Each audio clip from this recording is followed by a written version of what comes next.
విఘ్నేశ్వరుణ్ణి పొద్దున్నే ఒక్కసారి చూసి నమస్కారం చేస్తే చాలు.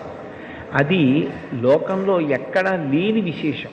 ఒక్కసారి ఆయన ముఖం వంక చూసి నమస్కారం చేసి 16 నామములు ఉన్న శ్లోకం చెప్పి బయటికి వెడితే చాలు విజయం సిద్ధిస్తుంది అని. రెండవది ఆయన యొక్క అపారమైన కరుణ. ఇంకా అంతా ఇంత కరుణ కాదు విఘ్నేశ్వరుడిది. ఆయన క్షమించినంత తొందరగా ఎవ్వరూ క్షమించరు. మీరు చూడండి, అందరికన్నా ఎక్కువగా మరిచిపోయే లక్షణం ఎవరికి ఉంటుంది అంటే పిల్లల యందు ఉంటుంది. మీరు పిల్లలు అనేటప్పటికీ ఒక విషయం జ్ఞాపకానికి తెచ్చుకోవచ్చు.